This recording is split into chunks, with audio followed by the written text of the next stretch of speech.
Hello everyone, welcome to my YouTube video, my first one. Just wanted to let you know that there will be brief mentions of medical trauma. So I have those time codes on the screen. If you want to skip those, I understand. Without further ado, enjoy the show! Alright, I think we're going places. I've been spending the last 10 minutes trying to figure out how to set this up. So already we're doing great. See you in a bit.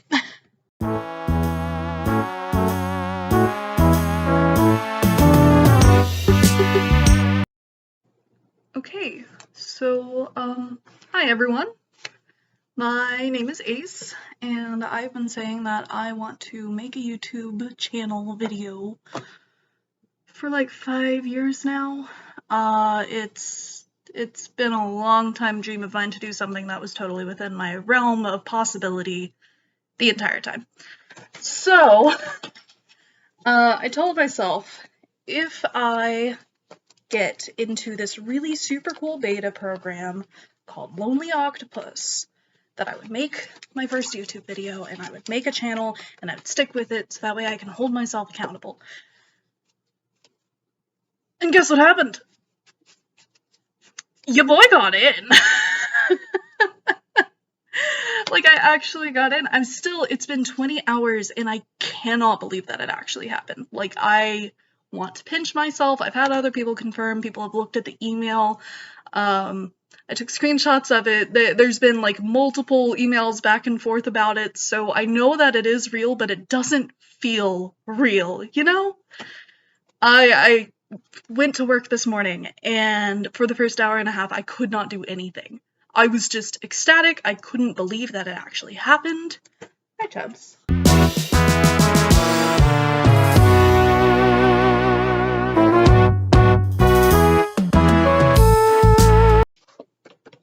Right.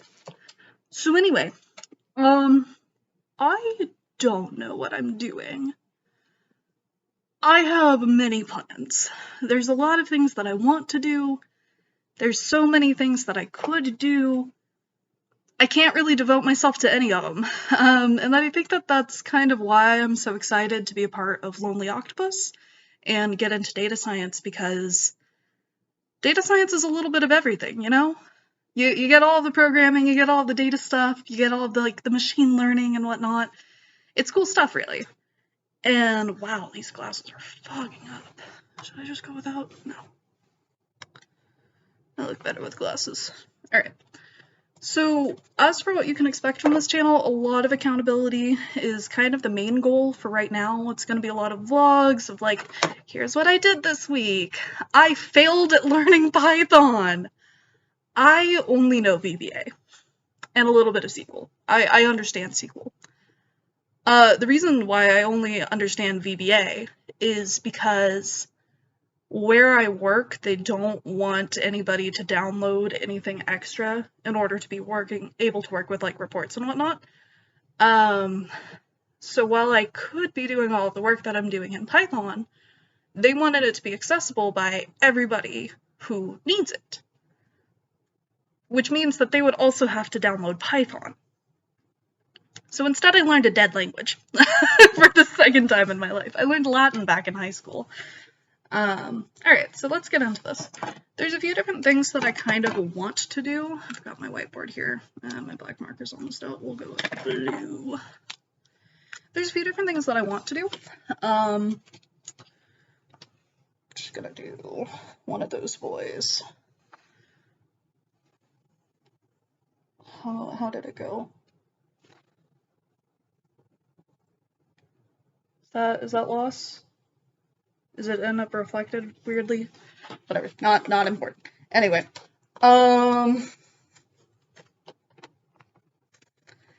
so I have a lot of things that kind of make up me as a person. Recently it's been data science, so I better get good at doing this real quick. That's not how you make it an A. Forgive me, I'll work on it.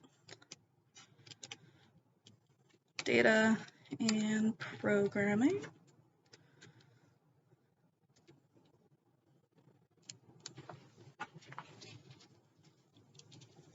data and programming is like lowest common denominator kind of stuff right now, you know? Like, literally everyone from every variation of demographic can get into data and programming, right? It's kind of this equalizing force in what we're seeing in today's culture. So I really want to put a lot of pressure on that. My dad has been in IT since he was my age, weirdly enough. He's kind of the one who kind of got me started with computers and whatnot. He commonly impressed on me what a absolute privilege it was to grow up with a computer in my house.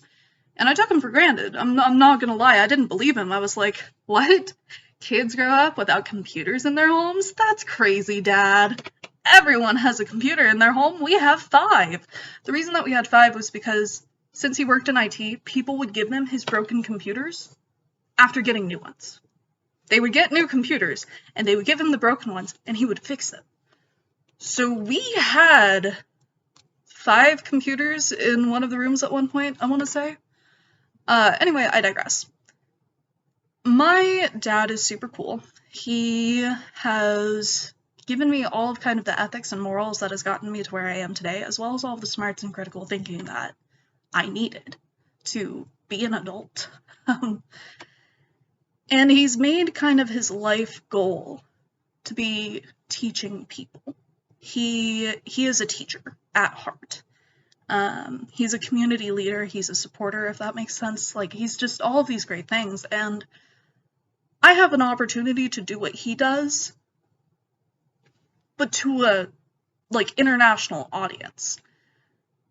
And I don't know why I've taken so long to take that opportunity. I'm legitimately mad at myself, because I'm 26 years old now. I'm not even on his health insurance anymore. And just now I'm like, yeah, I'll carry on my dad's legacy. He's still alive, by the way. He's great. I just had dinner with him earlier today. So data and programming is one that I want to talk about because, first of all, it's like an active thing that I can do, and I just got into this program, so like accountability and whatnot. So that's going to include, I'll throw in another color here. Pardon me. Chevy, do you want to be on camera?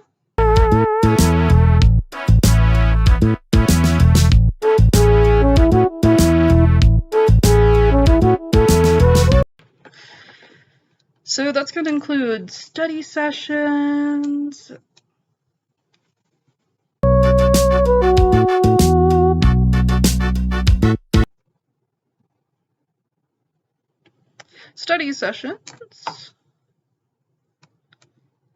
is kind of the main things that I'm wanting to go for. I'm thinking Saturdays are probably going to be when I do those, so maybe I'll get this video out tomorrow and just go straight into a live stream. Maybe I won't.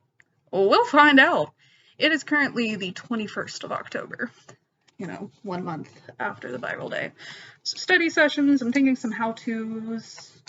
I don't want to step on any toes, like I don't want to start stealing the curriculum that I'm going to be learning from, so I'll probably be focusing a lot on VBA, because I think it's a useful thing that people could stand to learn a little bit about, especially because it's retro, you know? Like, it's kind of cool. It's part of history. I do also want to do some video essays on this one. I want to do a lot of video essays, as you will see throughout this.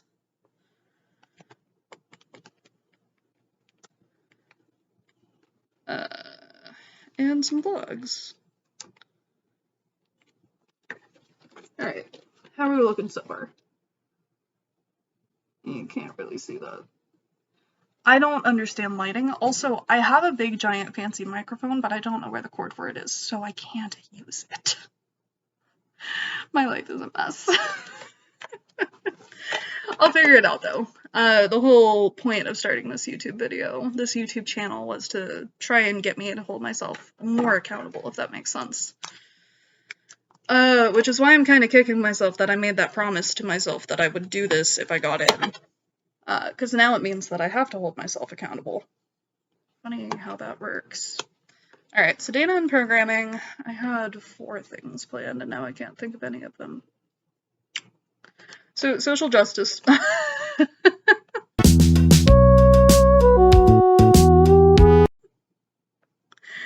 Social justice is another thing that I really kind of want to talk about. I'm gonna say social issues, not just social justice. Because there's a lot that falls into that category, you know? Can I spell social? Google, how do you spell social? Hey Siri, how do you spell social? Okay.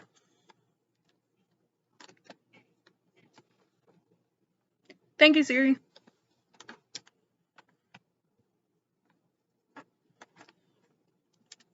Okay, so social issues. This is one that I really do kind of want to focus on a lot. I learned this year that I am bipolar. Yeah. If you're in my life in any way and you're just now hearing about this, I'm sorry.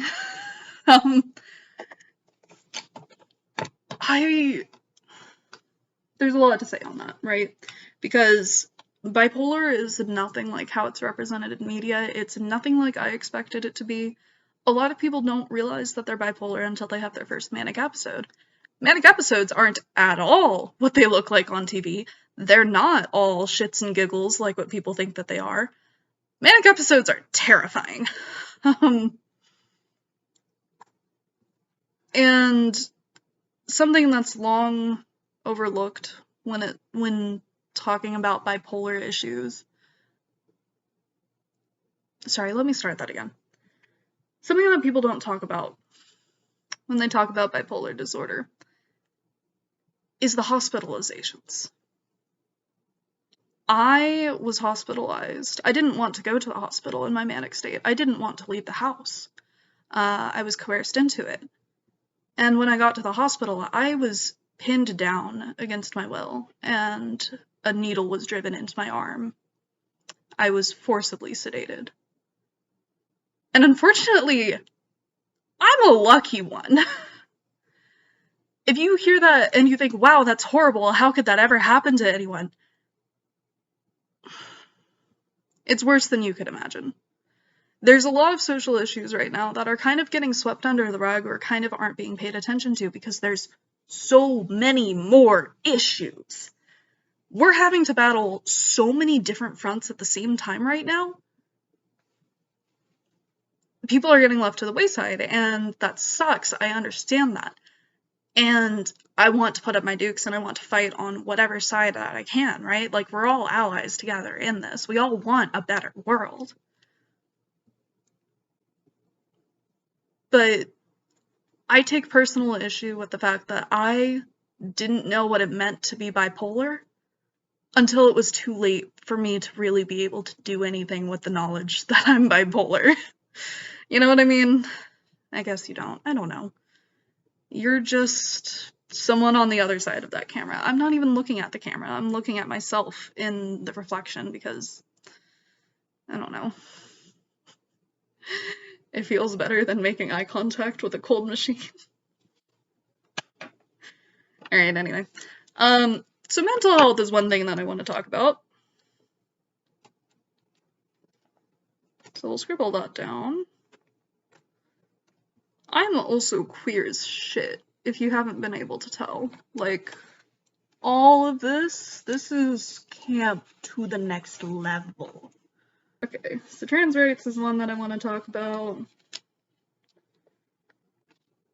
Just kind of injustice overall, like climate change, just all of it.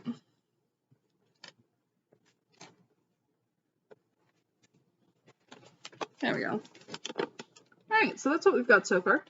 As you can see, we're starting to really diversify what we're going to be talking about because there's a lot here. Now, I promise there's going to be videos that link between these two. I might have just written that, I don't know. But yeah, so there's going to be a lot of, like, video essays on this side. I really hope to do a lot of kind of data-oriented projects into the topic of social issues, if that makes sense. Like, I want to... I don't know. There's a lot, right? Like, I want to fight propaganda by showing actual studies. I want to show how data can easily be manipulated to make you think certain things. I want to show statistics. I want to talk about all of that stuff. I can't even do that because I don't know anything about it. I'm just kind of a fanboy, right? Like, I'm part of the data science fandom, if that makes sense. Soon to be part of the actual product, but not yet. So, another thing that I would like to talk about is literature and story design. So, some of the places on YouTube, like some of the video essays on YouTube, there's like specific pockets that talk about like tropes and cartoons. The cartoon scene is very alive on YouTube right now. I'm a big fan of what I'm seeing. Lots of little creators are starting to crop up, you know, like they're starting to make a lot of really cool stuff. And I think that that's great. I really like that. So I would love to do some analysis in the future because there are certain shows where, like, I want to do that. Like Quentin Reviews. Quentin Reviews is an absolute madman. His iCarly entire series right now, I think it's like 24 hours worth of content at this point. And that's no breaks, that's no intermissions. Well, it's a lot of intermissions, but it's intermissions you don't want to miss. Like Homestuck. Shit, Homestuck. Anyway, so I'm thinking about doing some analysis.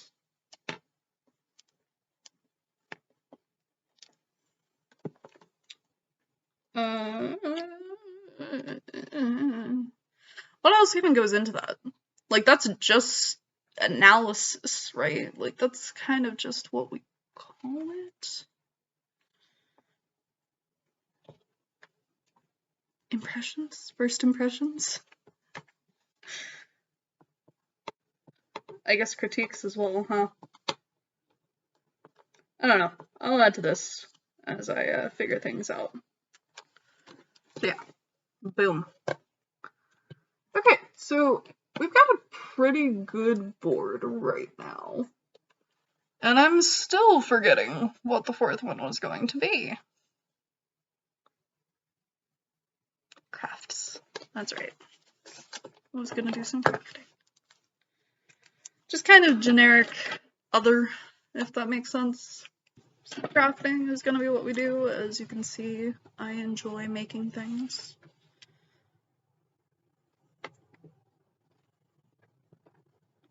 I was also thinking about doing sort of like a time capsule for YouTube trends, if that makes sense. Basically, I'd like to start covering creators that are up and coming, or creators that have been around for a little bit, and just kind of do videos on them. Like, you know how Foot of a Ferret does a brief history of blank? And for a while, he was doing, like, all of the YouTubers that were, like, really big, like Game Theory, which obviously he's gonna do one on Game Theory, or Jaden Animations, or The Odd Ones Out. I'd kind of like to do some of that, but really kind of more from an analytical standpoint of, this is what this person did, this is kind of how they managed to ride that train, this is sort of what they meant to their audience at that time, that kind of thing. I don't know if I'd be able to pull that off, but I think it would be fun. I don't know. Something to think about. Also D&D. I'm a big fan of D&D.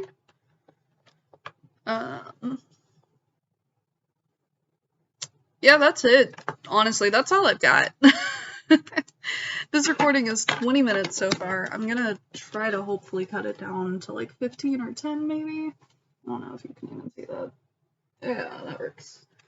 Alright, so basically the meat and potatoes here is I need accountability.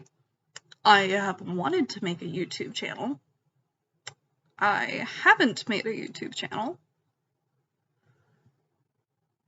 But I think that I should make a YouTube channel.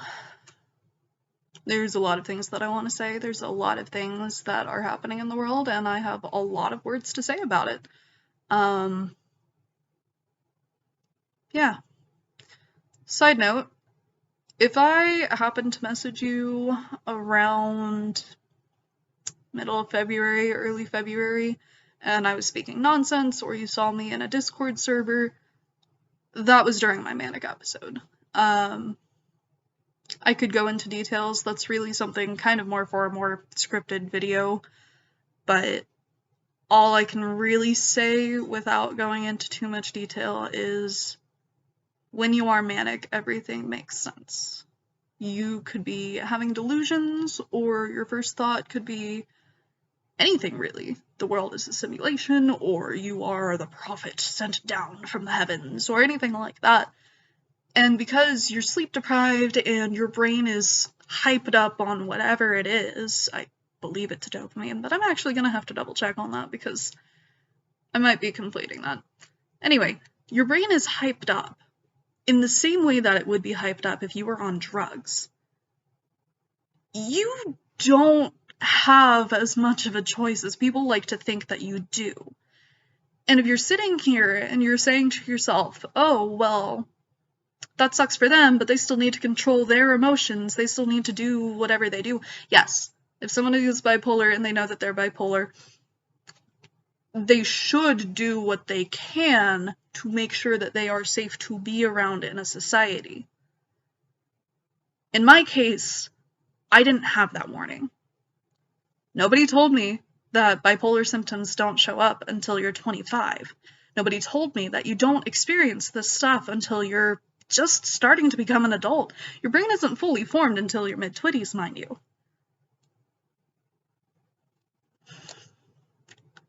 And no one told me that. You know, I got out of high school and I thought, oh, you know, I've got depression, maybe ADHD, possibly autism, but, like, it's fine. I didn't think that it would be anything this serious. I didn't think that it would be anything that would actually take my brain away from me.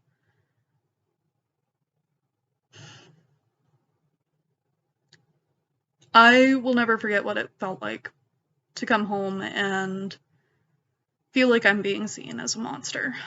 I'll never forget that. That is seared into my brain. And I would really love the opportunity. I just realized I've been shaking this entire time. God damn it. I might have to re-record. What was I saying? Right.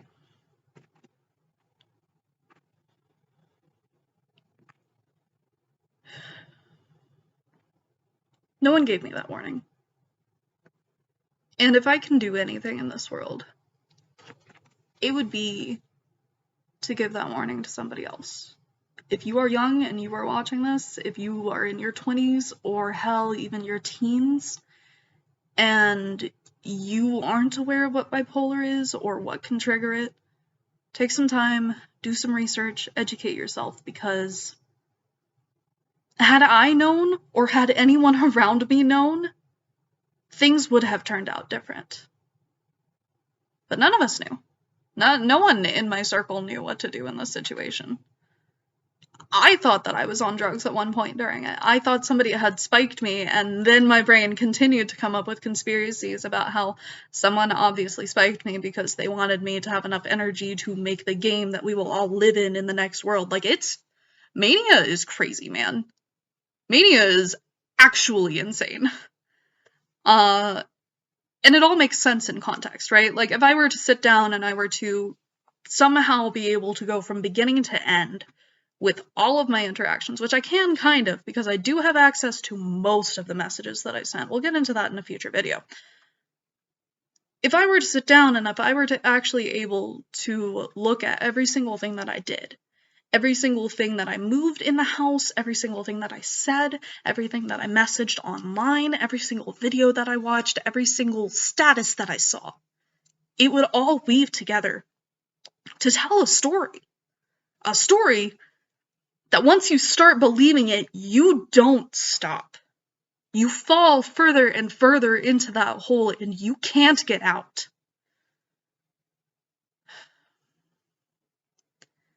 It was fun for a little bit, as mania is.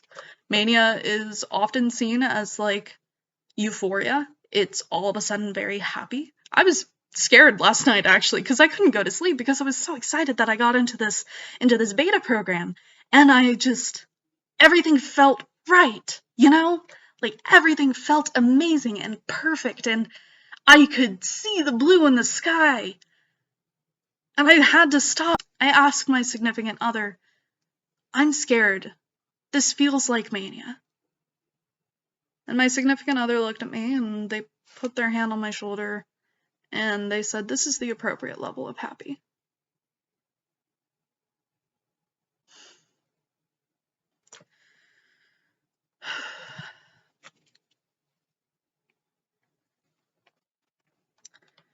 My name is Ace Quantum. And last night was the first night since my manic episode that I let myself feel truly, genuinely happy and ecstatic. Selfie, please.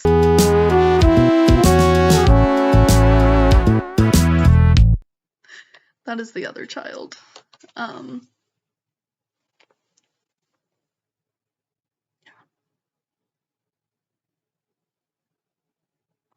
Thanks for watching.